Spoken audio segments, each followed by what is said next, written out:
tour, and I got some messages, people calling me a hoarder, and so I thought we would talk about some real hoarders so that you understand the difference between what I do and what hoarders do, because there's a big difference, and the difference is I display, they collect garbage.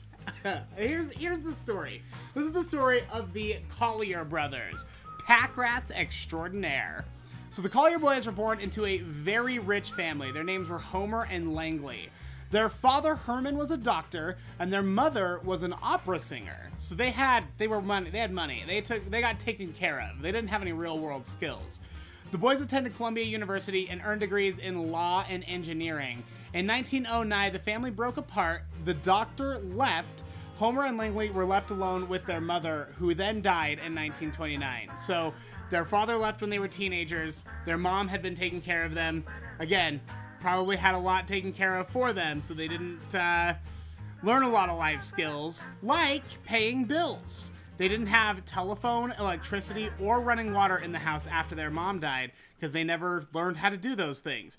They were also terrified of burglars getting into their house and stealing their stuff, so they boarded up all the windows and put iron gates over the door.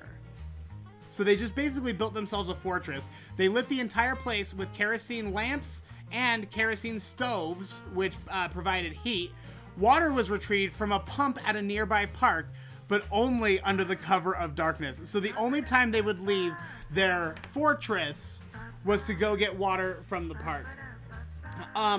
Homer went blind in 1933, and his brother was like, okay, I know how to fix this. This is so easy. You just eat 100 oranges every week, and then you eat a couple of peanut butter sandwiches to keep your nutrition up.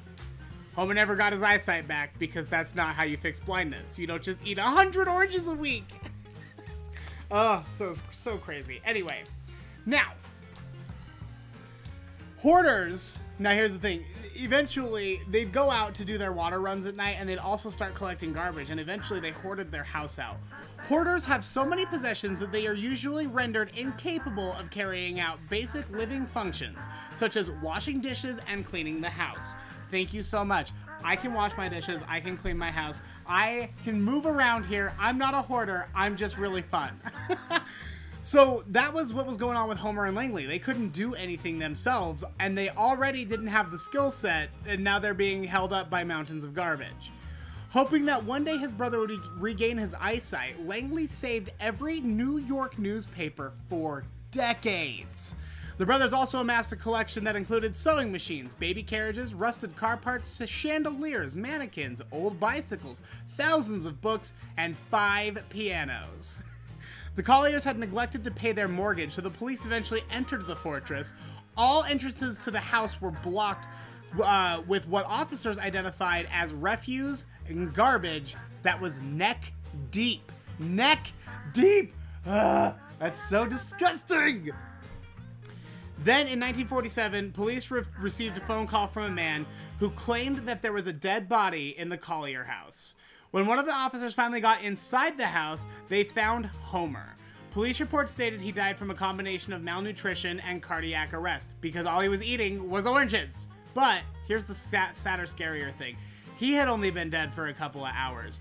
A manhunt was undertaken in New York City for Langley, because they assumed that he probably killed his brother, but most people actually figured he was still in the house, because inside this house, Langley had gone through and built a bunch of booby traps all throughout the house, and that's what police were worried about. They were worried that if they went looking for him in the house, they were going to get snared in one of his booby traps.